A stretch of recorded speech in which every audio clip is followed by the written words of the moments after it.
सतगुरु गुरु तेग बहादुर जी महाराज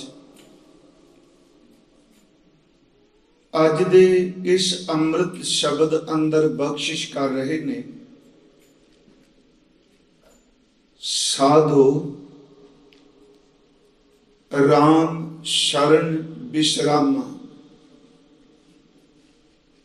हे साधु जनों, हे भले पुरखो, मन दा विश्राम मन दा टिका जे नसीब होना है। सिर्फ सारिया थावां ते रमे होए पार ब्रह्म परमेश्वर दी शरण विच ही टिका मिलेगा। लफ्जी अर्थ ने साधु दा अर्थ संत जनों, राम दा अर्थ है रमिया होया परमात्मा वैगुरु, शरण ओदी ओट लैनी ते विश्रामा दा अर्थ है कि टिक जाना, भटकना मन दी खत्म हो जानी। सतगुरु गुरु तेग बहादुर साहब कहते ने कि हे भले पुरखो, परमात्मा दी शरण विच पिया ही अंदर दा विश्राम होवेगा, नहीं ते अंदर दी भटकना मुकण वाली नहीं। दूसरा बचन रहाओ दी तुक दी तुका ने दो दूसरी तुक है, वेद पुराण पढ़े को यह गुण। कल भी अर्ज की सी, वेद 4 धर्म ग्रंथ ने हिंदुइज्म दे, 18 पुराण ने, पर जेदे एदे समुचता विच एदे अर्थ करिए ते एदे समुचता विच अर्थ ये ने कि धर्म ग्रंथ इतिहास दियां पोथियां पढ़न दा ये ही लाभ है। इत्थे अज असी कल गुण दे उदन अर्थ कीते सन, साधु गोबिंद के गुण गावो सिफत। दूसरा अर्ज कीती सी गुण दा अर्थ परोपकार, ते इत्थे अज गुण दा अर्थ है फायदा लाभ। ये ग्रंथ पढ़न दा तां ही फायदा है, तां ही लाभ है। धर्म ग्रंथ पढ़, इतिहास दे ग्रंथ पढ़ ते इन्हां नूं पढ़ के वेद पुराण पढ़े को यह गुण ये भला होवेगा, ये लाभ होवेगा। की लाभ होवे कि सिमरे हर को नाम। जिहड़ा इंसान परमात्मा दे नाम नूं सिमरे, परमेश्वर दी बंदगी करे, सच एवे कि ओदे वास्ते ही ये ग्रंथ सार्थक ने। श्री गुरु ग्रंथ साहिब दी अमृत बाणी विच मैं आप नूं अर्ज कीती सी, अनमत दे ग्रंथां दे हवाले दिते आ। मैं मनमत नहीं शब्द वरत रहा, अनमत दूजे मत जेड़े आ, उस विच तुसी कुरान लफ्ज भी पढ़दे हो, कतेब लफ्ज भी पढ़िया जाता है। उस विच गुरु ग्रंथ साहिब विच पुराण सिमरतियां ते वेदां आदि का जिक्र होया है। धर्म ग्रंथ पढ़ना बहुत चंगी गल है, पर इन्हां दे ग्रंथां दे विच जिहड़ा निचोड़ है, जो तत्त सानूं दिता है, वह है पार ब्रह्म परमेश्वर की भगती, ओदा सिमरन, ओदी इबादत। जे आपां धर्म ग्रंथ पढ़ रहे हैं, पर जो धर्म ग्रंथ कह रहे हैं उन्होंने मैं अपनी जिंदगी च कदी भी अमली जामा नहीं पहनाया, तो फिर उस पढ़न वाले की हालत ऐसी होगी जिहड़ा सड़क के किनारे लगे कोई मील पत्थर ते कई सालों तो बैठा है। मील पत्थर आप समझने सारे, उस मील पत्थर ते लिखा हुआ है कि इन्ने मील सफर करोगे या इन्ने किलोमीटर चलोगे तो ये तुहाडी मंजिल आ जाएगी, तुसी अपने ठिकाने ते पहुंचोगे। जे इंसान मील पत्थर नूं ही गोई जाए भी 10 मील रह गए, 10 मील रह गए, 10 मील रह गए, ते सारी जिंदगी मील पत्थर ते ही अटकिया रहे, जानकारी उहदे कोल है, ये नहीं कि उन्होंने ये नॉलेज नहीं, उन्होंने समझ इतनी क है भी इथों तुर के 10 मील या जिन्ना लिखा है ਇੰਨਾ ਸਫ਼ਰ ਕਰਾਂਗਾ ਤੇ ਮੈਨੂੰ ਮੁਕਾਮ ਮੰਜ਼ਿਲ ਟਿਕਾਣਾ ਮਿਲੇਗਾ। ਮੀਲ ਪੱਥਰ ਇਸ਼ਾਰਾ ਜ਼ਰੂਰ ਕਰਦਾ ਹੈ, ਪਰ ਪਿਆਰੋ ਤੁਰਨਾ ਤੇ ਆਪਣੇ ਸਰੀਰ ਨਾਲ ਹੀ ਪੈਣਾ ਹੈ, ਚੱਲਣਾ ਫਿਰ ਵੀ ਸਾਨੂੰ ਪਏਗਾ। ਮੈਂ ਬੇਨਤੀ ਕਰਾਂ, ਗੁਰੂ ਗ੍ਰੰਥ ਸਾਹਿਬ ਦੀ ਬਾਣੀ ਨੇ ਇਸ ਬਾਰੀਕੀ ਨੂੰ ਬਹੁਤ ਬਾਕਮਾਲ ਸਾਨੂੰ ਸਮਝਾਇਆ ਹੈ। ਕੁਝ ਬੇਨਤੀਆਂ ਨੇ ਪਹਿਲਾਂ ਬਾਣੀ ਵਿੱਚੋਂ। ਧਰਮ ਗ੍ਰੰਥ ਕਦੀ ਵੀ ਕੋਈ ਮਾੜਾ ਨਹੀਂ ਹੁੰਦਾ। ਮੈਂ ਕਦੀ ਵੀ ਯਤਨ ਕਰਨਾ ਕਿ ਕਿਸੇ ਵੀ ਮਤ ਦੇ ਵਿੱਚ ਜਿਹੜੀਆਂ ਰੂਹਾਨੀ ਗੱਲਾਂ ਨੇ, ਕਰਮ ਕਾਂਡਾਂ ਦਾ ਖੰਡਨ ਗੁਰਬਾਣੀ ਵੀ ਕਰਦੀ ਹੈ, ਪਰ ਜਿਹੜੀ ਤੱਤ ਵਸਤੂ ਹੈ ਰੂਹਾਨੀਅਤ ਦੀ, ਕਿਸੇ ਵੀ ਧਰਮ ਗ੍ਰੰਥ ਵਿੱਚ ਅਸੀਂ ਉਹਨੂੰ ਖੰਡਨ ਨਹੀਂ ਕਰਾਂਗੇ। ਇੱਕ ਮੈਂ ਉਦਾਹਰਨ ਆਪ ਜੀ ਨੂੰ ਦੇਣਾ ਸੀ। ਰੋਜ਼ ਇੱਕ ਪਾਠ ਕਰਨੇ ਆ, 6 ਘਰ 6 ਗੁਰ 6 ਉਪਦੇਸ਼। ਗੁਰੂ ਨਾਨਕ ਸਾਹਿਬ ਜੀ ਦਾ ਬਚਨ ਹੈ ਸੋਹਿਲਾ ਸਾਹਿਬ ਅੰਦਰ। 6 ਘਰ ਦਾ ਲਫ਼ਜ਼ੀ ਅਰਥ ਹੈ 6 ਸ਼ਾਸਤਰ। ਘਰ ਦਾ ਅਰਥ ਇੱਥੇ ਗ੍ਰੰਥ ਹੈ। 6 ਗੁਰ ਦਾ ਅਰਥ ਇਹਨਾਂ ਨੂੰ ਰਚਨ ਵਾਲੇ, ਇਹਨਾਂ ਦੇ ਰਚੈਤਾ 6 ਰਿਸ਼ੀ, ਤੇ 6 ਉਪਦੇਸ਼। ਇਹਨਾਂ 6 ਗ੍ਰੰਥਾਂ ਦੇ, ਇਹਨਾਂ ਸ਼ਾਸਤਰਾਂ ਦੇ ਜਿਹੜੇ ਉਪਦੇਸ਼ ਨੇ ਉਹ ਵੀ ਵੱਖਰੇ ਵੱਖਰੇ ਨੇ। 6 ਸ਼ਾਸਤਰ ਨੇ, 6 ਇਹਨਾਂ ਦੇ ਰਚੈਤਾ ਰਿਸ਼ੀ ਨੇ, ਤੇ 6 ਦੇ ਉਪਦੇਸ਼ ਵੱਖਰੇ ਵੱਖਰੇ ਆ। ਪਰ ਦੇਖੋ ਸਤਿਗੁਰੂ ਇਸ ਅਨੇਕਤਾ ਵਿੱਚ ਵੀ ਸਾਡੀ ਸੁਰਤ ਨੂੰ ਉਸ ਏਕ ਓੰਕਾਰ ਨਾਲ ਜੋੜਦੇ ਨੇ, ਕਿਤੇ ਦਵੈਸ਼ ਨਾ ਪੈਦਾ ਹੋ ਜਾਏ। 6 ਰਿਸ਼ੀ ਜ਼ਰੂਰ ਨੇ, ਪਰ ਇਹਨਾਂ 6 ਦਾ ਸ਼੍ਰੋਮਣੀ ਜਿਹੜਾ ਹੈ ਉਹ ਅਕਾਲ ਪੁਰਖ ਵਾਹਿਗੁਰੂ ਹੈ। ਫਿਰ ਬੇਨਤੀ, 6 ਘਰ 6 ਗੁਰ 6 ਉਪਦੇਸ਼। ਗੁਰ ਗੁਰ ਏਕੋ, ਇਹਨਾਂ ਦਾ ਸ਼੍ਰੋਮਣੀ ਗੁਰੂ ਅਕਾਲ ਪੁਰਖ ਏਕੋ, ਏਕੋ ਓੰਕਾਰ। ਗੁਰ ਗੁਰ ਏਕੋ, ਵੇਸ਼ ਅਨੇਕ, ਉਹਦੇ ਵੱਖਰੇ ਵੱਖਰੇ ਵੇਸ਼ ਨੇ। ਹੁਣ ਅਗਲੀ ਬੇਨਤੀ ਮੈਂ ਕਰਾਂ ਕਿ ਅਗਲੀ ਜਿਹੜੀ ਤੁਕ ਹੈ ਉਸ ਵਿੱਚ ਸਤਿਗੁਰਾਂ ਨੇ ਕਿਹਾ, ਬਾਬਾ ਜੈ ਘਰ ਕਰਤੇ ਕੀਰਤ ਹੋਏ। ਮੈਂ ਸ਼ਾਇਦ ਇੱਕ ਵਾਰ ਇਹਦੇ ਅਰਥ ਕਰਦਿਆਂ ਕਿਹਾ ਸੀ, ਜੇ ਪ੍ਰਕਰਨ ਅਨੁਸਾਰ ਅਰਥ ਕਰਾਂਗੇ, ਸਬਜੈਕਟ ਚੱਲਦਾ ਪਿਆ 6 ਘਰ ਦਾ, 6 ਸ਼ਾਸਤਰਾਂ ਦਾ। ਆਮ ਸਾਡੇ ਗੁਰਮੁਖ ਟੀਕਾਕਾਰਾਂ ਨੇ, ਪਰ ਮੈਂ ਇਹ ਨਹੀਂ ਕਿ ਆਪਾਂ ਉਹਨਾਂ ਨੂੰ ਖੰਡਨ ਕਰਕੇ ਕਹੀਏ, ਜਿੰਨੀ ਉਹਨਾਂ ਨੂੰ ਸਮਝ ਸੀ ਉਹਨਾਂ ਅਰਥ ਕੀਤੇ। ਹੁਣ ਇੱਥੇ ਅਰਥ ਕਰਦੇ ਆ, ਬਾਬਾ ਜੈ ਘਰ ਕਰਤੇ ਕੀਰਤ ਹੋਏ, ਕਿ ਜਿਸ ਸਤ ਸੰਗਤ ਘਰ ਵਿੱਚ ਕਰਤੇ ਦੀ ਕੀਰਤੀ ਹੋਏ, ਸੋ ਕਰ ਰਾਖ ਵਡਾਈ ਤੋਏ। ਉਸ ਘਰ ਨੂੰ ਰੱਖ ਲਈ, ਉਹ ਜੁਗੋ ਜੁਗਾ ਟਲ ਹੋ ਜਾਏ ਜਿਹਦੇ ਵਿੱਚ ਤੇਰੀ ਵਡਿਆਈ ਹੈ। ਤੇ ਗੁਰਮੁਖੋ, ਜੇ ਇਸ ਘਰ ਦੇ ਅਰਥ ਸਤ ਸੰਗਤ ਦੀ ਬਜਾਏ ਗ੍ਰੰਥ ਕਰਾਂਗੇ ਤੇ ਬੜੇ ਟੁਕਣਗੇ। ਫਿਰ ਅਰਜ਼ ਹੈ, 6 ਘਰ ਹੈ 6 ਸ਼ਾਸਤਰ ਨੇ। ਹਜ਼ੂਰ ਨੇ ਕਿਹਾ, ਬਾਬਾ हे ਅਕਾਲ ਪੁਰਖ ਜੀ, ਜਿਸ ਘਰ ਦੇ ਵਿੱਚ ਕਰਤੇ ਦੀ ਕੀਰਤੀ ਹੈ, ਜਾਂ ਭਾਈ ਜਿਸ ਘਰ ਵਿੱਚ ਕਰਤੇ ਦੀਆਂ ਸਿਫਤਾਂ ਨੇ, ਜੈ ਘਰ ਕਰਤੇ ਕੀਰਤ ਹੋਏ, ਜਿਸ ਗ੍ਰੰਥ ਵਿੱਚ, ਜਿਸ ਪੋਥੀ ਵਿੱਚ ਕਰਤੇ ਦੀਆਂ ਸਿਫਤਾਂ ਨੇ, ਸੋ ਘਰ ਰਾਖ ਵਡਾਈ ਤੋਏ। ਜਿਸ ਘਰ ਵਿੱਚ ਤੇਰੀ ਵਡਿਆਈ ਹੈ, ਪਰਮਾਤਮਾ ਉਸ ਗ੍ਰੰਥ ਨੂੰ ਰੱਖੀ, ਉਹ ਗ੍ਰੰਥ ਸਦੀਵ ਕਾਲ ਹੀ ਧਰਤੀ ਉੱਤੇ ਰਹੇ। ਇਹਦਾ ਮਤਲਬ ਸਤਿਗੁਰੂ ਨੇ ਇਹ ਨਹੀਂ ਕਿਹਾ ਕਿ ਕਿਸੇ ਗ੍ਰੰਥ ਨੂੰ ਮਾੜਾ ਕਹਿੰਦੀ। ਥੋੜੇ ਜਿਹੇ ਮੈਂ ਇਹ ਬੇਨਤੀਆਂ ਆਪ ਨੂੰ ਕਰਾਂਗਾ। ਹੋਰ ਅਸੀਂ ਫਿਰ ਇਸ ਸੰਬੰਧੀ ਅੱਜ ਦੇ ਦਿਹਾੜੇ ਦੇ ਵਿੱਚ ਸੰਬੰਧੀ ਵੀ ਅਰਜ਼ ਕਰਨੀ। ਇੱਕ ਹੋਰ ਬੇਨਤੀ ਹੈ, ਗੁਰੂ ਸਾਹਿਬ ਨੇ ਕਾਫੀ ਗ੍ਰੰਥਾਂ ਦਾ ਹਵਾਲਾ ਅਨਮਦਿਆਂ ਦਾ ਦਿੱਤਾ ਤੇ ਨਾਲ ਝੰਜੋੜਿਆ ਵੀ, ਲੋਕੋ ਤੁਸੀਂ ਇਹਨਾਂ ਦੇ ਪਿੱਛੇ ਲੜੀ ਤਾਂ ਜਾਂਦੇ ਹੋ, ਪੜ੍ਹਦੇ ਹੋ ਤੇ ਲੜਦੇ ਹੋ। ਪੜ੍ਹ ਕੇ ਲੜਨ ਦੀ ਬਜਾਏ ਇਹਨੂੰ ਕਮਾਓ ਤੇ ਤੁਸੀਂ ਆਪਸ ਵਿੱਚ ਇਕੱਠੇ ਬਹਿਣ ਦੀ ਜਾਂਚ ਆ ਜਾਏ। ਇੱਕ ਬਚਨ ਤੁਸੀਂ ਪੜ੍ਹਦੇ ਹੋ, ਵੇਦ ਕਤੇਬ ਇਫਤਰਾ ਭਾਈ, ਦਿਲ ਕਾ ਫਿਕਰ न जाए, टुक दम करारी जाओ करो, हाजिर हजूर खुदाए। हुण वेद ते कतेब नूं पढ़ के, 4 वेदां वाला गतेबां वाला वो ग्रंथ पढ़ रहे ते अपने अपने ढंग नाल दलीलां नाल दूजे दी गल खंडन कर रहे ते एक हार गया एक जित गया। बाहर निकल के फिर लोकां च कहंदे मेरे सामने बोल के दिखाए, मेरा गुरु नानक साहिब दा घर कहंदा फिर तुहाडे अंदर दा किहड़ा संका मुट गया, किसे नूं झुका के कौमे दी पांडी चुक ली, तुहां किहड़ा नाम दा रस ले लिया है। एक होर बेनती, सारे ऐसे बचन गुरु ग्रंथ साहिब चो पढ़ने।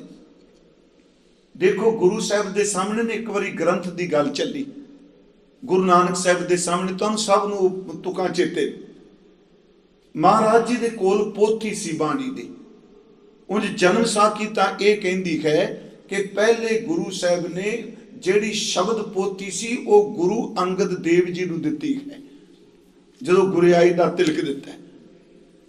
पर सानू खास करके भाई गुरदास साहब की रचना विचों आसा हथ किताब कच्छ का जिक्र होंदा है। आसा का अर्थ है डंडा। गुरु नानक साहब के खत दे विच डंडा है, डांग है, उन्हां दी बगल विच जिहड़ी है वो किताब है, वो किताब कादी है। फिर जदों हजूर जाते अरब की धरती ते, क्योंकि असीं सारे इस पौड़ी नूं पूर्व वेले पढ़ने हां, पुछन गल ईमान दी काजी मुल्ला इकट्ठे होई, वड्डा सांग वरताया लख न सकै कुदरत कोई, पुछन फोल किताब नूं हिंदू वड्डा के मुसलमानोई। इत्थे जदों असीं ध्यान नाल इन्हां सतरां नूं वाचीए, क्योंकि भाई साहब की जिन्नी भी रचना है ना जी, मन च बड़ा हुंदा है भी ओदी भी कथा हो जाए। खास करके भाई साहब के जिहड़े पहले 100 कवित ने, वो सारे दे दारे जिहड़े ने वो अनद शब्द दसम द्वार ते आत्म रस नाल संबंधित ने, जिहड़े पहले कवित ने। हुण इत्थे तुसीं देखो इस वार विच है पुछन गल ईमान दी। ईमान दा लफ्जी अर्थ धर्म। ईमान दी गल, धर्म दी गल गुरु नानक साहब तो पुछन आए। उत्थे किते भाई साहब ने यह नहीं कहा कि ब्राह्मण आया जोगी आया, उत्थे शब्द वरते ने काजी ते मुल्ला आए, क्योंकि उस धरती ते होर दूजा कोई जा ही नहीं सकता सी। पर कुर्बान जावां मैं अपने बाबे तो, जिथे सिर्फ काजी ते मुल्ला ने, उत्थे उन्हां दा सवाल है कि साडे नाल ईमान दी गल करो, धर्म दी गल करो, दीन दी बात करो। पुछन गल ईमान दी काजी मुल्ला इकट्ठे होई, वड्डा सांग वरताया। आ रब ने एक सांग बना दिता, आ बनावट बनाई, उस दी कायनात नूं कोई जान नहीं सकता, कोई लख नहीं सकता। वड्डा सांग वरताया लख न सकै कुदरत कोई, पुछन फोल किताब नूं। इत्थे फिर बेनती है, कोई सज्जन कहंदे भी वो पुछदे नहीं, दसो कुरान विच की लिखिया है। किहड़ा मैनूं हुण कोई आके बाहरों कोई बंदा आवे, मैं कथा करना, मैं उन्होंने कहा मैनूं दसियो गुरु ग्रंथ साहिब च की लिखिया होवे भी अनमत दा, वो अगला कहेगा तू की करने वास्ते आया। हुण वो गुरु साहब नूं थोड़ा पुछणगे भी कुरान विच की लिखिया। इहदा मतलब जदों पुछदे ने उत्थे उन्हां ने क्या पुछन खोल कुरान, उत्थे कहंदे पुछन फोल किताब नूं। फोल ही है ना, कहंदे तुम दसो सानू पुछन फोल किताब नूं, ये जिहड़ी तुहाडे कोल पोथी है सानू ते पता है, क्योंकि कुरान विच तां हिंदू शब्द का की जिक्र आउणा जी, गुरु ग्रंथ साहिब विच दोनां दा हुंदा है। गुरु ग्रंथ साहिब सन्यासियां दी, बोधियां दी, जैनियां दी, सारियां दी गल करदे। उत्थे ओह कहंदे पुछन फोल किताब नूं, हिंदू वड्डा के मुसलमानोई। में फिर ध्यान नाल मेरी गल सुनियो, गल शुरू हुई ईमान दी, धर्म दी, पर वो किताब विचों भी ये मोहर लवानी चाहते ने, बाबा नानका सानू इन्ना क दस जा भी असी वड्डे हां कि मुसलमान है। इत्थे भी वड्डे रब की गल नहीं हो रही, साडी कौम वड्डी कि तुहाडी कौम वड्डी। ये तो बहुत वड्डा पसारा है कौमे दा भी। पुछन फोल किताब नूं, हिंदू वड्डा कि मुसलमानोई। ते अगों गुरु साहब ने की क्या, प्रभाव नहीं कबूलिया भी चलो इत्थे आए हैं, इन्हां दा स्थान है, कहंदे नहीं तुहाडे वर्गा ते कोई नहीं हैगा, तुसीं सब तो चंगे। गुरु ने कहा मेरी किताब ये कहंदी है कि बाबा आखे खाजियां शुभ अमला बाजो दोनों रोई।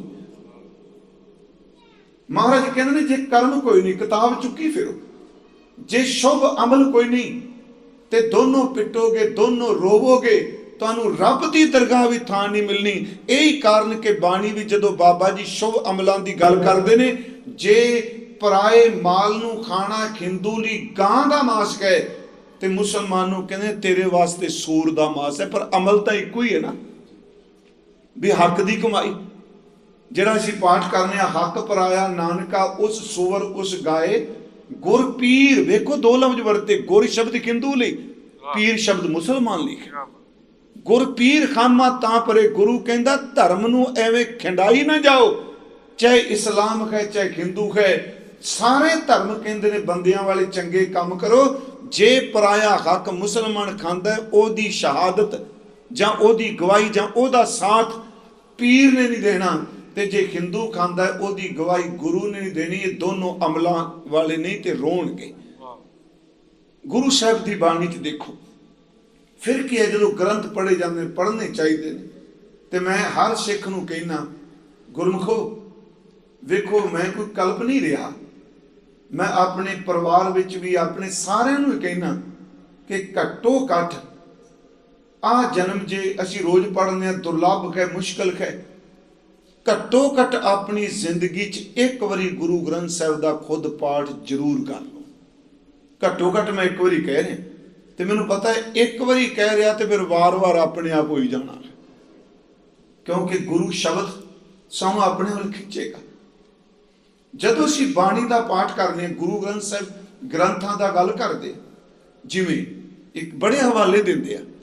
ਇੱਕ ਸ਼ਬਦ ਹੈ ਭਗਤ ਨਾਮਦੇਵ ਜੀ ਦਾ, ਭੈਰੋ ਭੂਤ ਸ਼ੀਤਲਾ ਧਾਵੈ, ਖਰ ਬਾਣ ਉਸ਼ਾਰ ਉਡਾਵੈ, ਹਉ ਤੋ ਏਕ ਰਮਈਆ ਲੈ ਹੂੰ, ਆਮ ਦੇਵ ਬਦਲਾਵਣ ਦੇਖੂੰ। ਇੱਥੇ ਦੇਵ ਪੂਜਾ ਦਾ ਖੰਡਨ ਕੀਤਾ ਹੈ, ਤੇ ਤੁਹਾਨੂੰ ਪਤਾ ਹੈ ਇਹਦੇ ਅਖੀਰ ਵਿੱਚ ਜਿਹੜਾ ਸਮਝਾਇਆ ਪ੍ਰਮਾਣ ਗੀਤਾ ਦੇ ਗ੍ਰੰਥ ਦਾ ਦਿੱਤਾ ਹੈ।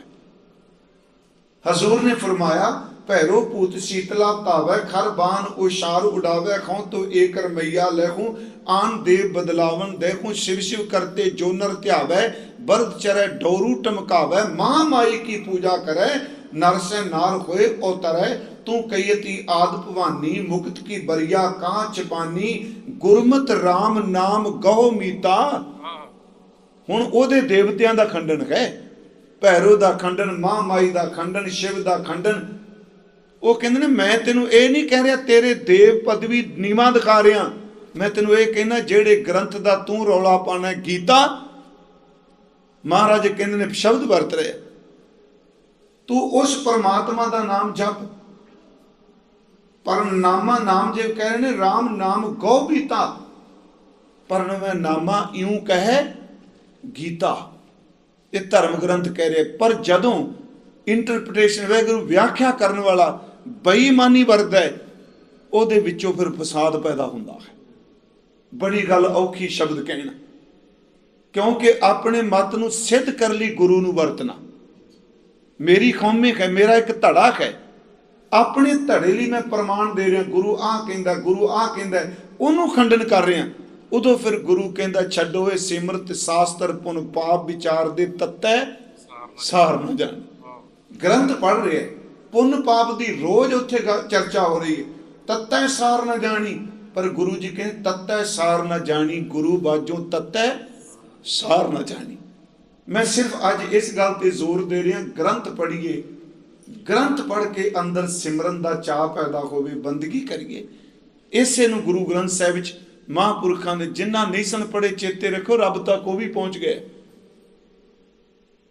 ਇੱਥੋਂ ਤੱਕ ਕਬੀਰ ਜੀ ਜੈਸਾ ਮਹਾਂਪੁਰਖ, ਉਹਨਾਂ ਦੇ ਦੋ ਸ਼ਬਦ ਅਸੀਂ ਲੈ ਲਈਏ, ਉਹ ਰਹਿੰਦੇ ਨੇ ਅੱਤ ਦੇ ਵਿਦਵਾਨਾਂ 'ਚ, ਜਿਹੜੇ ਚਤੁਰਵੇਦੀ ਨੇ ਉੱਥੇ, ਖਾਟ ਸ਼ਾਸਤਰੀ ਨੇ ਉੱਥੇ। ਉਹ ਫਿਰ ਜਦੋਂ ਕਿਤੇ ਗੱਲ ਕਰਦੇ ਨਾ ਗ੍ਰੰਥ ਦੀ, ਅਸੀਂ ਬਹੁਤ ਕੁਝ ਜਾਣਦੇ ਹਾਂ, ਸਾਡੇ ਨਾਲ ਚਰਚਾ ਕਰ। ਸਾਡਿਆਂ ਨੂੰ ਅੱਜ ਕੱਲ੍ਹ ਬੜਾ ਚਾਅ ਹੁੰਦਾ, ਕਰੋ ਜੀ ਸਵਾਲ ਕਰੋ ਸਾਡੇ ਨਾਲ। ਫਿਰ ਹੋਇਆ ਕੀ ਹੈ, ਪਿਛਲੇ ਸਮੇਂ ਵਿੱਚ ਸਤ ਸੰਗਤ ਦਾ ਜਿਹੜਾ ਇਹ ਸਤਿਗੁਰੂ ਦੇ ਘਰ ਦੀ ਦਾਸ ਸੀ, ਇਹਦੀ ਪਰਿਭਾਸ਼ਾ ਵੀ ਬਦਲ ਦਿੱਤੀ। ਕੀਰਤਨ ਕਥਾ ਹੁੰਦੀ ਵਿੱਚ ਉੱਠ ਕੇ ਸਾਨੂੰ ਆਹ ਗੱਲ ਦਾ ਜਵਾਬ ਦਿਓ ਜੀ। ਯਾਦ ਰੱਖੋ ਗੁਰੂ ਗ੍ਰੰਥ ਸਾਹਿਬ ਦੀ ਹਜ਼ੂਰੀ, ਜੇ ਜਵਾਬ ਲੈਣਾ ਤੇ ਹਾਲ ਬੁੱਕ ਕਰਕੇ ਸੈਮੀਨਾਰ ਕਰ ਲਓ। ਸਤ ਸੰਗਤ ਦੇ ਕੋਈ ਅਸੂਲ ਹੁੰਦੇ ਆ, ਇੱਥੇ ਇਕਾਗਰਤਾ ਚਾਹੀਦੀ, ਗੁਰੂ ਦਾ ਭੈ ਚਾਹੀਦਾ। ਉੱਥੇ ਭਗਤ ਸਾਹਿਬ ਦਾ ਬਚਨ ਹੈ, ਆਪ ਸਭ ਨੂੰ ਚੇਤੇ ਵੇ ਕਿਆ ਪੜ੍ਹੀਏ ਕਿਆ ਗੁਨੀਏ, ਗੁਨੀਆਂ ਦਰ ਤੇ ਵਿਚਾਰ ਕਰਨੇ। ਕਿਆ ਪੜ੍ਹੀਏ ਕਿਆ ਗੁਨੀਏ, ਕਿਆ ਵੇਦ ਪੁਰਾਨਾ ਸੁਣੀਏ। ਜਿਹਨੂੰ ਗੁਰੂ ਤੇਗ ਬਹਾਦਰ ਸਾਹਿਬ ਜੀ ਕਹਿ ਰਹੇ ਨੇ ਕਿ ਵੇਦ ਪੁਰਾਣ ਜਿਹੜਾ ਪੜ੍ਹਨ ਦਾ ਇਹ ਲਾਭ ਹੈ, ਤੂੰ ਰੱਬ ਦਾ ਨਾਮ ਸਿਮਰ। ਕਿਆ ਪੜ੍ਹੀਏ ਕਿਆ ਗੁਨੀਏ, ਕਿਆ ਵੇਦ ਪੁਰਾਨਾ ਸੁਣੀਏ, ਪੜ੍ਹੇ ਸੁਣੇ ਕਿਆ ਹੋਈ, ਜੋ ਸਹਿਜ ਨਾ ਮਿਲਿਓ ਸੋਈ ਸਾਧੋ ਰਾਮ ਸ਼ਰਨ ਬਿਸ਼ਰਾਮਾ। ਤੁਹਾਨੂੰ ਭਟਕਣਾ ਵੱਧ ਗਈ ਹੋਰ।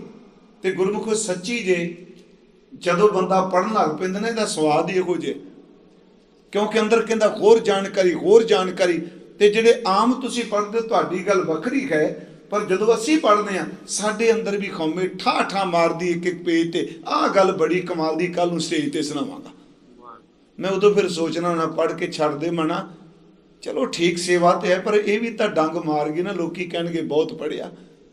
ਹਜ਼ੂਰ ਕਹਿੰਦੇ ਨਹੀਂ, क्या पढ़िए क्या गुनिए क्या वेद पुराना सुनिए, पढ़े सुने क्या होई, जो सहज न मिलियो सोई साधो राम शरण बिश्रामा। सहज ते नहीं मिलिया, पढ़े गुने क्या होई, जो सहज न मिलियो सोई हर का नाम ना जपस गवारा। क्या सोचे बारंग बारा, तू परमात्मा दे वाहिगुरु दे नाम नू नहीं जप रहा, वार वार सोची जा रहे हैं। क्या सोचे बारंग बारा। अगली की उदाहरण दी, कहते मैनू पता है तेनू ये समझ के जे कोई तेन पूछे जी खनेरा किवें जाएगा, ते तू पढ़न वाले इको दम कहेगा मैनू पता है खनेरा जाएगा दीवे नाल, हनेरा जाएगा चानन नाल। कह लगे सारी जिंदगी हनेरे च खलो के चानन दी व्याख्या करी जा। जिन्हों व्याख्या नहीं आउंदी ना, वो मिट्टी का दीवा लिया के बाल के कहेगा छड्ड परां, तू इन्ने सालां दा बोली जाना, हनेरा कोई नहीं गा, इनू बाल लै के खिंड भी चला जाएगा। मेरी बेनती समझ गया ना जी। एक बोल रहा चानन के संबंध में, एक चानन पैदा करी बैठा है। दास ने एक बार इत्थे आप नूं अर्ज की सी, बहुत समा पहला बंगाल विच एक साधु होए ने गुरंग गोसाई। उस संबंधी मैं आपनूं कहा सी, वो पढ़ना शुरू किया, सारे ग्रंथ उस बंदे ने रट लए जी। वो कथा करनी शुरू कर दी। जदों कथा शुरू हो गई उस तो बाद उहदे चेले भी नाल इकट्ठे हो गए। फिर उन्हें कहा भी जदों इन्ना कोई तेनू पता है, बाहर निकल आपां चर्चा शुरू करिए। उदों लोग चर्चा करते हुंदे सन जी, ते बड़े बड़े इनाम हुंदे सन। इत्थों तक कई तां चर्चा करन भी शर्त रखते सन कि जां तेरियां पोथियां सारियां खोलांगा, जे मैं हार गया तू मेरियां लै जी। कपड़े तक ला लेंदे सन लंगोटी नूं छड्ड के। उहनूं जी शुरू करता, मुंडा सी, तीखण बुद्धि सी, विचार शुरू हो गई। जिथे जाना गुरंग साईं दी जिंदाबाद जिंदाबाद। फिर जदों जिंदाबाद दा रस आ जाए ना, उदों फिर मुर्दाबाद जदों हुंदी है बंदे सुसाइड कर जाते हैं, क्योंकि वो बर्दाश्त अंदर बराबर नहीं ना। जिन्ने तुसी चमक दमक वाले सितारे देखोगे फिल्मां विच कर्म करन वाले, वो अक्सर जदों रह जाते आ चमक दमक लोकी नहीं पुछदे, फिर घर बंगलियां विच फाह लै लै मरदे आ, क्योंकि जिहड़ी जय जयकार हुण मिल नहीं रही, उहदे विचों एक एनर्जी मिलदी सी। उन्हां जिंदाबाद किया जी। गुरंग साईं चढ़ गया, मैं गल लमकावां ना। एक दिन वो गंगा पार कथा करन चर्चा करन जा रहे, बेड़ी दा पूर सारा भरिया होया सी। गुरंग साईं ने जाके देखा भी कोई थां है बैठन वाली, ते दूजी गल मैनू कोई जानदा नहीं मैं कौन हाँ। सच्ची जे जदों मशहूरी हो जाए ना, कोई फतेह ना बुलाए, अंदर नूं बड़ा दुख लगता बंदे। मैं आप जिंदगी का तजर्बा कह रहे या अपना अंदर कह रहे, अंदर फिर उन्होंने झाड़ीदा है। वो देखन लग पिया भी कोई बैठा मैनू जानने वाला। उन्हें देखा उत्ते खलो के ते एक भगड़े भगवे कपड़ियां वाला बजुर्ग बैठा, सीधा उहदे कोल चला गया। इन्ना हंकार उहदे मोढे पकड़दा है ते झोड़ के कहता है, आपने मुझको पहचाना? वो बजुर्ग अखा भर के देखदा है, कुछ नहीं बोलता। कहता बाबा आपने मुझको पहचाना? वो एको गल कहता, बेटा इतनी उम्र में तो यही नहीं जान सका मैं कौन हूं। क्या बात। मुझे तो यही मालूम नहीं कि मैं कौन हूं। वो कहता मैं गुरंग गोसाई। वो बोल पिया कथा वाला 6 शास्त्र 4, वो सब कुछ कहता मैं वो ते शास्त्रां मुताबक तेरी उम्र भावें वड्डी है पर बैन नूं थां मैनू दे, पंडित मैं हाँ। उन्हें कहा अच्छा अच्छा तू ही वो महामूर्ख जिहदे डंके वजदे पे। पहली गल उन्हें की वो महामूर्ख। उन्हें कहा मैनू इन्ने ग्रंथ चेते। कहने लगे ओ मूर्ख, तुमको सभी ग्रंथ याद हैं पर 2.5 अक्षर याद नहीं। कहता जी कौन से? कहते राम का नाम याद है? तेनू प्रभु का नाम राम चेते है? वो चुप कर गया, बेड़ी तुरी दूजे किनारे लग गया, जित भी गया पर अज रात नींद नहीं पई। ओ मूर्ख, तुझको 2.5 अक्षर या 2 अक्षर भी तेन चेते नहीं। बस जी कथा छड़ दी। उस बाद उस बंदे ने 12 साल इबादत की। ये भी 60 बंदे नूं बदल जाती है। कदी तो आके बंदा सोचन लग पैंदा है भी हुण इन्ना कुछ कह लिया, मन नाल भी गल्लां करिए। उन्हें 12 साल इबादत की, अंदर ना टिके, भटकना ना मुक्की। ਉਹਦੀ हिस्टरी च मैंने पढ़िया, उन्हें फिर फैसला किया इदू चंगा गंगा च डुब के मर जा। इन्ना कोई चेते करी बैठा सा, राम नाम क्यों नहीं चेते हुंदा पिया, याद करना भुल जाना। कहने वो 12 साल उसे बेड़ी च आ गया, उसे घाट पे बेड़ी फिर भरी सी। भीड़ अज भी बहन नूं थां नहीं। उन्हें नजर मारी ते एक साधु अत दा बिरज विच बैठा होया सी। ਉਹਦੀ नजर गई, ਜਦੋਂ कोल गया ये ਉਹੀ ਸੀ ਜਿਹੜਾ 12 ਸਾਲ ਪਹਿਲਾਂ ਮਿਲਿਆ ਸੀ। ਕਹਿੰਦੇ ਜਦੋਂ ਕੋਲ ਗਿਆ ਬੇੜੀ ਚੱਲ ਪਈ ਨਾ, ਮਨ ਚ ਆਇਆ ਮੈਨੂੰ ਦੱਸ ਦਿਆਂਗੇ ਵੀ ਮੈਂ ਨਹੀਂ, ਮੇਰਾ ਅੰਦਰ ਚੱਲ ਰਿਹਾ। ਫਰਕ ਪੈ ਗਿਆ। 12 ਸਾਲ ਪਹਿਲਾਂ ਮੋਢੇ ਨੂੰ ਹੱਥ ਪਾਇਆ, ਅੱਜ 12 ਸਾਲ ਬਾਅਦ ਉਹਦੇ ਪੈਰਾਂ 'ਚ ਬੈਠ ਗਿਆ। 12 ਸਾਲ ਦੀ ਸਾਧਨਾ ਤੋਂ ਬਾਅਦ ਪਤਾ ਲੱਗਾ ਵੀ ਨਿਮਰਤਾ ਕੀ ਹੁੰਦੀ ਹੈ। ਉਹਦੇ ਚਰਨਾਂ 'ਚ बैठ गया। ਅੱਗੇ ਉਹਨੇ ਸਾਧੂ ने सवाल किया, बेटा तू कौन है, कौन है तू? चरना च बैठा रो के कहता, बाबा 12 साल हो गए, ये ही नहीं पता कि मैं कौन हूं। फर्क पै गया ना। ये सवाल कभी बजुर्ग नूं कीता सी, उन्हें कहा सी मैनूं नहीं पता। कहता बाबा पता नहीं मैं कौन हूं। वो तरस दे घर च आया, उन्हें मोढियां तो पकड़ के गले ना ला लिया। पहला इन्हें मोढे नूं पकड़िया सी, मोढियां तो पकड़ गले ना ला के कहंदा रे तू गुरंग गुसाई, वो विद्वान, वो चतुर्वेदी, तू महान ख्याति वाला विद्वान। वो कहंदा नहीं बाबा मैं मूर्ख हूं, 12 साल हो गए राम नहीं याद हो रहा। उन्हें रोंदे नूं छाती ना ला के कहा, जा बेटा अब कभी नहीं भूलेगा। बस इन्ने कहण दी देर सी, ਉਹਦੇ अंदर नाम दी फुहार छुट गई। 12 साल लगे इस गल नूं प्राप्त करन लई। नाम एवें नहीं मिलदा हुंदा। 12 साल बाद पढ़ाई ਉਹਦੀ बहुत है। मेरे गुरु ग्रंथ साहिब ਇਹ गल दा होका दे रहे ने, लोगों पढ़ो जरूर, पर सिमरन तो बिना नहीं जे छुटकारा। इसे करके गुरु नानक साहब ने जदों ग्रंथां दी व्याख्या कीती, क्या पोथी पुराण कमाईए। तुसी शब्द पढ़दे हो, अछल चलाई नहीं चले। पोथी पुराण दी कमाई कर। साडी बदकिस्मती है, असी सारी जिंदगी खंडन मंडन ती कढ दित्ती। पोथी पुराण कमाईए, भौ वट्टी इत तन पाईए। तू पुराण तू धर्म पोथियां नू कमा। पढ़ेगा ते कमाएगा ना, उन्होंने पढ़ फिर उन्होंने कमा। पोथी पुराण कमाईए, भौ वट्टी ए तन पाईए, सच बूझन आन जलाईए। प्यारियो इहदा शब्द है, बिन तेल दीवा क्यों जले। इस तो पहला बचन है क्वेश्चन, तेल तो बिना दीवा किवें बलेगा। अगे गुरु दीवा भी दसदा है, कहने शरीर दीवा है, पोथियां दी कमाई सिमरन इहदे विच ए तेल पा कमाई दा, ते गुरु कोलों लैके सच दी चिरग एक बारी बाल दे, तेरे अंदर ही नाम दा दीवा बलेगा। पोथी पुराण कमाईए, पौ बट्टी ए तन पाईए, सच बूझन आन जलाईए। ये तेल दीवा इनू जलै कर चानन, साहिब तो मिले। फिर उसे बचन ते आ जाओ, अंधियारा दीपक चाहिए। आप प्रमाण ले रहे ना कि हर का नाम न जप्स गावारा, क्या सोचे बारंबारा। अंधियारा दीपक चाहिए, हनेरे च चानन दे बारे ना बोल, चानन कर दे। एक बस्त अगोचर रही है, इस घर विच ही वो गोचर वस्तु है। बस्त अगोचर पाई ते महाराज कहंदे घट दीपक रहा समाई। सिमरन दा दीवा बले। महाराज फिर अगे कहंदे कहो कबीर अब जानिया। हुण समझ पै गई, पढ़े ते बड़े सा। कहो कबीर अब जानिया, जब जानिया तो मन मानिया। हुण प्रॉब्लम खड़ी हो गई।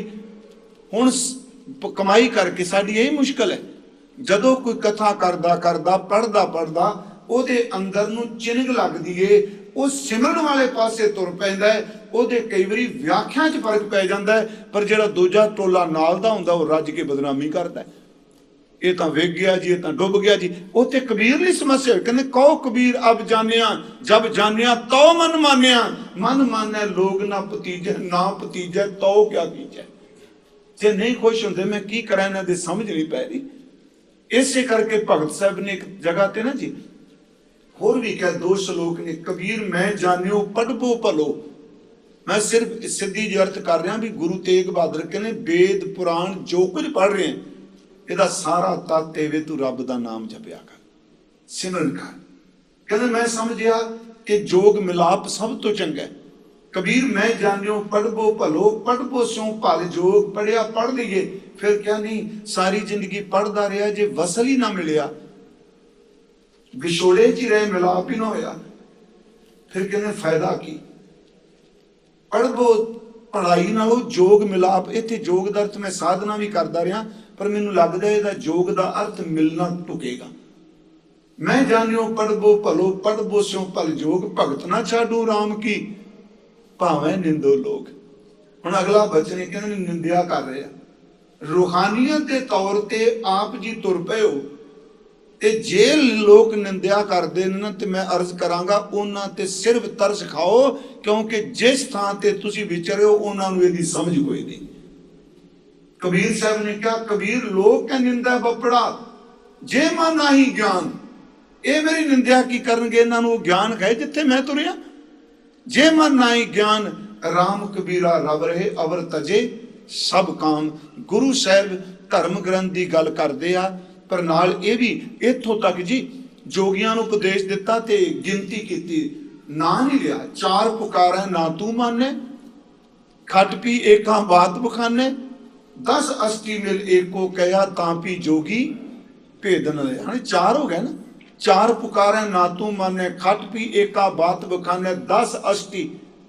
4 ਪੁਕਾਰੇ ਦਰ ਤੇ 4 ਵੇਦ ਪੁਕਾਰ ਕੇ ਕਹਿੰਦੇ ਪਿਆ ਉਹ ਬੰਦਿਆ, ਵੇਦਾਂ ਮੈਂ ਨਾਮ ਉੱਤਮ ਸੋ ਸੁਣੈ ਨਹੀਂ, ਫਿਰੈ ਜੋ ਬੇਤਾਲਿਆ। ਗ੍ਰੰਥ ਕਹਿ ਰਹੇ 4 ਪੁਕਾਰਾਂ ਨਾ ਤੂੰ ਮਾਨੇ, ਖੱਟ ਪੀ। ਖੱਟ ਦਰ ਤੇ 6 ਸ਼ਾਸਤਰ ਤੈਨੂੰ ਕਹਿ ਰਹੇ ਨੇ, ਤਾਂ ਵੀ ਨਹੀਂ ਮੰਨਦਾ। 4 ਪੁਕਾਰਾਂ ਨਾ ਤੂੰ ਮਾਨੇ, ਖੱਟ ਪੀ ਏਕਾ ਬਾਤ ਬਖਾਨੇ, 10 ਅਸ਼ਟੀ। 10 ਤੇ 8 18, ਇਹ ਤੈਨੂੰ 18 ਪੁਰਾਣ ਵੀ ਕਹਿੰਦੇ ਪਿਆ। 10 ਅਸ਼ਟੀ ਮਿਲ ਏਕੋ ਕਹਿਆ ਤਾਂ ਵੀ ਜੋਗੀ ਭੇਦ ਨਾ ਲਿਆ। ਮਹਾਰਾਜ ਕਿੱਡੀ ਕਿਰਪਾ ਕਰਦੇ ਆ। ਫਿਰ ਜਦੋਂ ਇਹ ਕਹਿੰਦੇ ਆ ਜੀ ਆਹ ਗ੍ਰੰਥ ਝੂਠਾ ਆਹ ਸੱਚਾ, ਗੁਰੂ ਕਹਿੰਦਾ ਵੇਦ ਕਤੇਬ ਕਹੋ ਮਤ ਝੂਠੇ, ਝੂਠਾ ਜੋ ਨਾ ਵਿਚਾਰੇ। ਉਹ ਝੂਠਿਓ ਝੂਠੀਆਂ ਦਲੀਲਾਂ ਦੇ ਦੇ ਕੇ ਖੰਡਨ ਕਰਦੇ ਹੋ। ਇੱਕ ਵਾਰ ਮੈਂ ਕਿਹਾ ਸੀ, ਮੈਂ ਸੱਚੀ ਮੈਂ ਪ੍ਰੈਕਟੀਕਲ ਕਿਸੇ ਮੌਲਵੀ ਨੂੰ ਸੁਣਿਆ, ਮੈਨੂੰ ਇੱਕੋ ਹੀ ਸਤਰ ਪਈ, ਮੈਂ ਨਾਲ ਹੀ ਨੋਟ ਕਰ ਲਈ, ਬਾਜ਼ਾਰ 'ਚ ਲੰਘਦੇ ਨੇ। ਉਹ ਕਹਿੰਦਾ ਸੀ ਏਕ ਨੁਕਤੇ ਕੋ ਪਕੜਤੇ हैं, खुद को बदलते नहीं, कुरान को बदलते हैं। हजूर कहने तू ग्रंथ पढ़, पर सिमरन कर, नाम जप, बंदगी कर।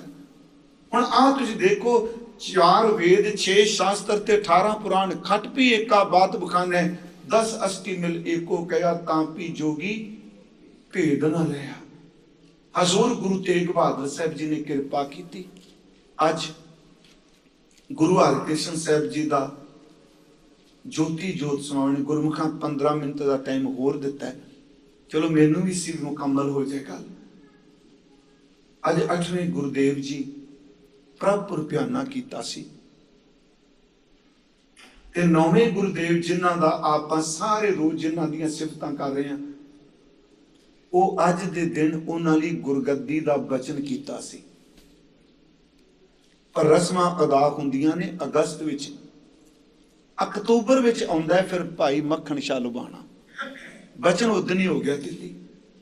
ਥੋੜਾ ਜਿਹਾ ਗੁਰੂ ਹਰਕ੍ਰਿਸ਼ਨ ਸਾਹਿਬ ਜੀ ਬਾਰੇ ਮੈਂ ਆਪ ਨੂੰ ਬੇਨਤੀ ਕਰਨੀ ਹੈ, ਕਿਉਂਕਿ ਅਨਮਤ ਦੇ ਕਈ ਵਿਦਵਾਨ ਭਟਕ ਗਏ ਸਨ। ਜਦੋਂ ਗੁਰੂ ਹਰਕ੍ਰਿਸ਼ਨ ਅਨਮਤ ਕਹਿ ਰਹੇ ਵੀ ਸਿੱਖ ਤਾਂ ਭਟਕ ਗਏ ਨਹੀਂ, ਜੇ ਤਾਂ ਬੱਚੇ ਦੀ ਗੱਲ ਕਰ ਰਹੇ ਆ।